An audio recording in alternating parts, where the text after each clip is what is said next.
And, so, but being a psych nurse and working in a psych facility, you're dealing with all kinds of psychosis, be it chemical dependency or just, you know, a chemical imbalance. You see it and you know what it looks like, okay? And so when I was looking at Omarian's mom yesterday, and I was like, wow, she's saying I'm sick and this and that and the other. And then the other young lady said that she was 45, and I'm like, damn, 45? Yeah, nigga, you been down there off of Figueroa, Willowbrook, motherfucking Central and El Segundo. Yeah, bitch, you been down there in LA showing the fuck out. At 45, nigga, you looking like that though? But wait a minute, let me give you another little subliminal message that they be showing and shit that you don't really pay attention to, but you be like, I caught that. Remember when he bust up and he said, mama, houses, nigga, when you and old girl went to go see her, which kind of tripped me out because Omarion used to have this badass white Bentley coupe. But now, nigga, you in a BMW. I ain't mad at it. Either way, a BMW, like, or whatever it was. Either way, it was tight, nigga. Okay, cool. But there was a time that you had this, Omarion used to have this badass white Bentley coupe. Reason why I know is because Raz B used to live on the same street that this guy that I used to date lived on. Okay? And so they would have parties. This was in the B2K era. Okay? This was when B2K was popping and motherfuckers was, on whatever they was on. The verdict still out on that motherfucking shit. However, though, they used to, come over to not Raz B. No, Raz B is the one. Wait a minute. This is the one, he was a little darker colored, had the little curly dude, because I think Raz B, yeah, I think that is Raz B, because not the one that, what I'm saying, that was talking about, what I'm saying, he was, sucking on dicks and sucking on one or whatever. Not him. Not the one that came out with all this shit. The other one, okay? I think his name was Raz, no? Something like that. Anyway, but he lived about maybe 2 houses down from this guy that I used to talk to. And I will never forget, Corrupt was taping a video at my dude's house. Long story, true story, years back. And so they were taping a video for Corrupt at the house. And down the street was, the B2K little boys. I call them little boys, they're grown men, but they, live down the street. And so he had the baddest motherfucking Bentley coupe that I have ever seen. I mean, this was in their heyday. And he was a young man. I mean, with the long French braids going back and shit. And I was like, wow. And they used to have the closing parties. But anyway, when Corrupt had gave the party, a couple of them had came down the street, and just came through to come check it out or whatever. It was really, really cool. Really, really nice young men. So when it came out that, whatever was going on within their little group, motherfuckers was really tripping because these little boys, it used to be a whole bunch of girls over there. A lot of girls over there. A lot of young ladies used to be over there. And so when it came out about the gay shit, I was like, wow, for real? Whoa. Okay. So I'm tripping. Anyway, but back on to last night's Get Up. He said that, well, Mom, something about basically he was saying that he also bought her houses. But when he went to her house, when he drove up, wasn't that like a little townhouse or like a little apartment Get Up? I'm like, wow, okay. Well, there's a problem there. Because that's why I was saying to you guys, and I say that to you guys a lot, just because you have money, don't spend every fucking dime you got, okay? Don't spend every dime you have.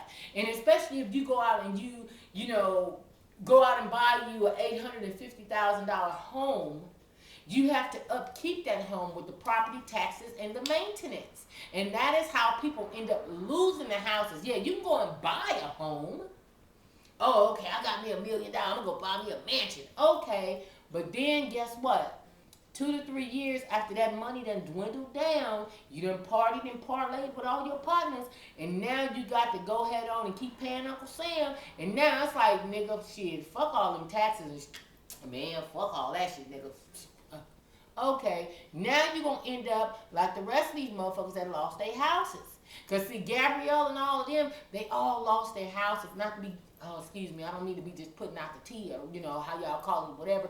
But a lot of them motherfuckers lost their houses. All them, it was so motherfuckers had mansions like you would not believe. Thin line between love and hate and all that shit. Them houses and all that shit. Niggas was, I mean, just had some real cold shit. Okay, and Vivica and so many other people just had so much going on. Monique and just, but people get out and they, you know what, shit, I'm gonna go get me a mansion. I'm gonna live high on the hog and I'm gonna do this and I'm gonna drive me a Bentley coupe and I'm gonna do this and I may buy this. But what you fail to realize, even on those expensive cars, now I pay a luxury tax on my car, but guess what? Also, I have a military motherfucking marriage license and all that right there. So then, therefore, when I get my tax for my car, let me see, because it was out here. I don't know where it's at. It was out here because I just got it because my tags are due next month. So I got my paper, I think, about a week or so ago, and I was sitting here and I was reading it. So I don't know, maybe I put it in my purse. But my tax for my car ain't but $100 and something, because I'm under a military exemption.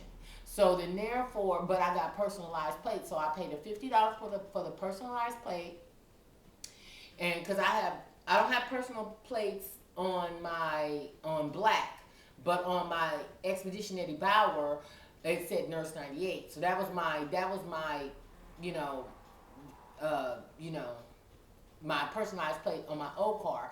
It's dead in the water now, so I know I done said it and shit, but yeah. Anyway, but on my car now, I have personalized plates on my car. So I do pay for the extra $50 a month for personalized plates on my car. But I also pay like a luxury sale, a luxury tax, and like all these different taxes. And so, but on my car, if I didn't have a military exemption, then my tax every year would probably be $400. You know what I'm saying? So, that shit get to adding up, and especially if you don't have a residual income. When you want to live high on the hog and have all this big ass mansion and driving Maybachs and shit, nigga, you better have you a residual motherfucking income on some real shit, because you end up losing everything you got trying to hold on to it.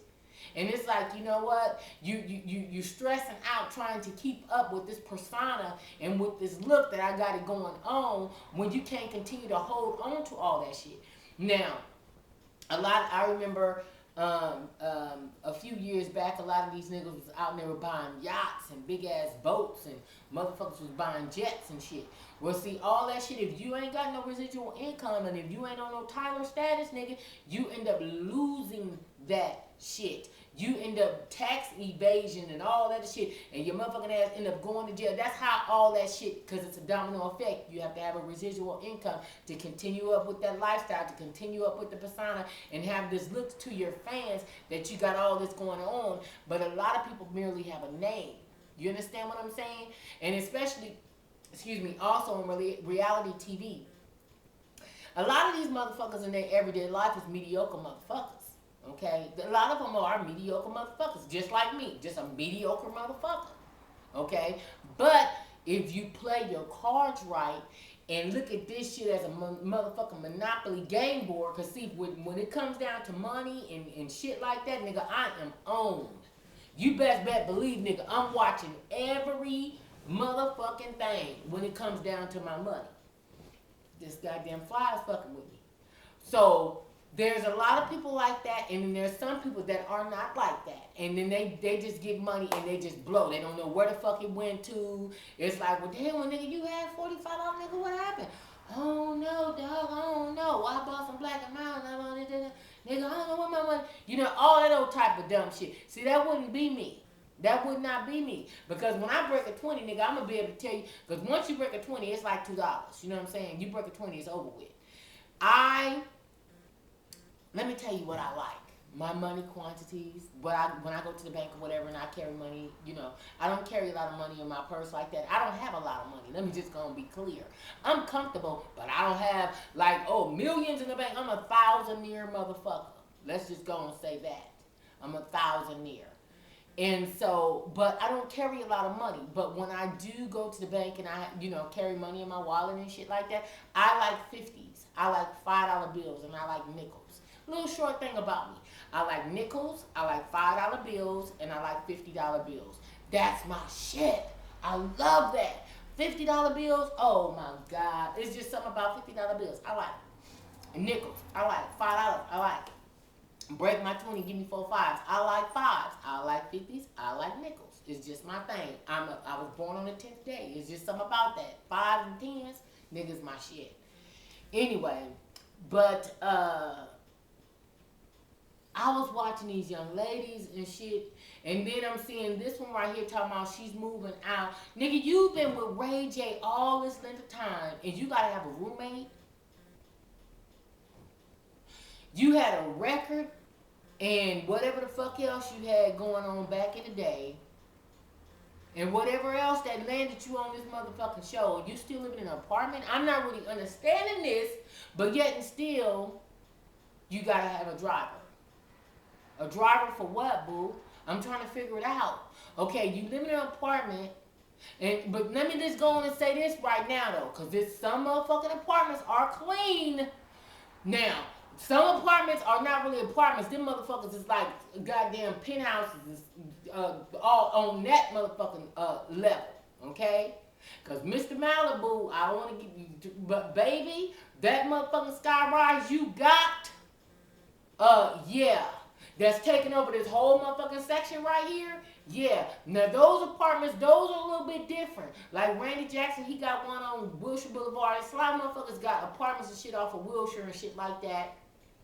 Downtown LA and shit. Because Lamar Odom, he has a badass apartment downtown LA. So those apartments, those are different. Because those apartments right there are like $3,000-$4,000 a month. That's not the same. Now the apartment that old girl was moving out of, when they were showing the front part of that, nigga, that was every bit of $950 a month. I'm just trying to say. I'm just trying to keep it 100 though. Nigga, that was $950 a month. But yet and still, you didn't have a record or whatever you done. Now you on this right here. This motherfucker right here was probably, you know what I'm saying, I don't know. Because this motherfucker was invested, so I don't know if she was licking pussy part-time or what's happening over here when you was saying that. Well, you wasn't giving me that much money anyway, so how else was this bitch paying her way? I'm just saying. You know, because this motherfucker snotting and everything else about whatever the fuck y'all niggas got going on, nigga. She's invested some kind of way. There's a story there. But she already looked like a bisexual bitch anyway, so there's a story there, and I say bitch loosely. But anyway, so that kind of tripped me out that, you know, so she didn't manage her money well throughout her little get up.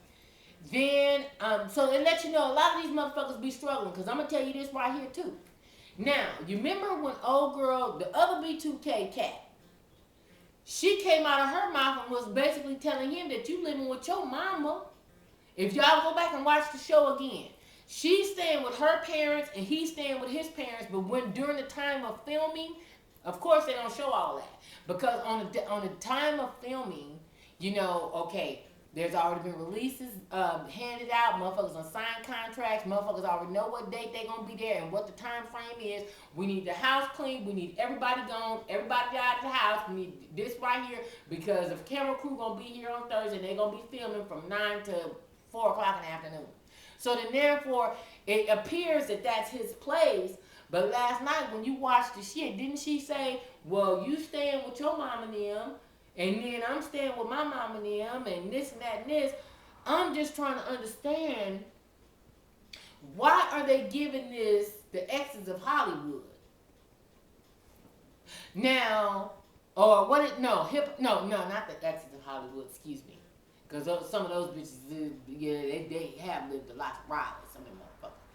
But this Love and Hip Hop Hollywood, they could have saved that shit and made straight the Housewives of motherfucking LA, put a bitch like me in it, show some motherfuckers on some real shit, some mediocre motherfuckers on how we really raising kids and dealing with everyday shit and gotta go get gas and juggling this right here and weighing, okay, am I gonna pay this or am I gonna pay this or am I gonna go down here with NACA? Whatever. Put some real shit on TV. Bravo, VH1, motherfucking E! Network, Oprah on. Now, you know what? You gonna know you got a soft spot with me, but still, I'm gonna need these other motherfucking networks, Oxygen and all this shit that's coming out with these reality shows. Show some real people, some real mediocre motherfuckers that's doing everyday shit that ain't showing that everything is fucking perfect. Because when you look at these people, a lot of y'all motherfuckers is really thinking, damn, I want me a baller now. Man, I want me a basketball player. Man, I want me a hip hop boot to boot. Man, I want me this right here. And thinking that everybody ain't got it going on like Puffy and Casey. You know what I'm saying? I mean, now she's a kept motherfucker. I am not mad at Casey. I ain't mad at Casey. I'm not mad at Karuchi. I'm not mad at them motherfuckers right there. Because check this out. They ain't got no babies by these niggas. They fucking the hell out of them, and they just flying all over this motherfucking world. And when you young and don't have no responsibilities, what the fuck else is you supposed to do? I'm just saying. What the fuck else is you supposed to do? You fuck the game up while you going in there trying to have babies by these motherfuckers. What is that? What is that? What part of the game is that? Okay, I'm just gonna go ahead and have me a baby by this motherfucking girl. I just gotta go and get me girl. Nigga, what is that? Excuse me, what is that? What is it? Now, it might give you a couple of dollars for a minute. You know what I'm saying? But what comes up comes down. These niggas ain't hot like they used to be. Because these niggas right here, nigga, what? Oh. Okay, I'm not saying that Omarion can't pull a crowd in. I'm certain he can. So motherfucker probably had a house of motherfucking blues on Sunset rocking. But what he used to have, he doesn't have that anymore. Now he has a name. His girlfriend, I don't know her background, but she's a beautiful young lady. But did you see her mama? So that lets you know that she, you know, her background, I think her mama is Japanese or something. And, you know, well, you guys probably haven't seen her mama, but, you know, I don't know exactly what this young lady do, but I have seen a picture of, you know, somebody was showing me, and they were like, you know what, she's, you know, she pretty, she, you know, this and that, and I don't know how it came about her mama, but nonetheless it did, because I guess they were talking about, you know, what nationality is, which don't matter to me. I think she's a pretty young lady, but her mom came up in the question. That's just like Lisa Wu. A lot of people was like, well, damn, what is it? What is she? And she's, you know, Japanese and black and all that other kind of shit. So I'm actually trying to wait to see, because her parents, now she's straight out of Inglewood and all that old type of shit. So see, a lot of people have this face or have a name, and you automatically assume this motherfucker's balling out of fucking control, but you're not understanding that there's a production company, there's a cast and crew, there's people that get the set together. A lot of times they're filming behind green screen. And a lot of times when you see a woman's hair all kind of pulled down or really close to the face, a lot of times they're on green screen. Bravo uses that a lot because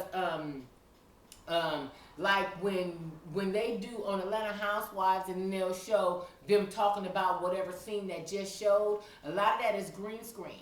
They're sitting in front of, they're just sitting on a stool, and then somebody behind the camera that's right adjacent to the camera asks them a couple of questions, and they just answer them. And that could be in a hotel room, that could be in an office, that could be anywhere. But they'll cut and paste you and put you on something else and make it seem like, damn, this motherfucker is in a mansion, a goddamn library, this motherfucker's in a goddamn aquarium of the Pacific. All kinds of shit. When nigga, you just sitting in front of a green screen. But your hair has to be flat. And the reason why I understand that and I know that is because True Entertainment TV, they're the ones that did, they also backed Unfaithful, the show, the episode that I did on there. And when we did the green screen, that wasn't my house that they showed me in. But I had my hair, and they want to make sure that there's no flyaways, because any hairs and everything that stick up, it fucks with the green screen. There's only certain colors you can wear, this and that and that. And so you have to wear vibrant colors. They put you in front of a green screen, they sit you on a stool, and they'll put a backdrop of you like in this beautiful mansion, or you sitting in a doctor's office, or, you know, different things like that. So there's little camera tricks that they play.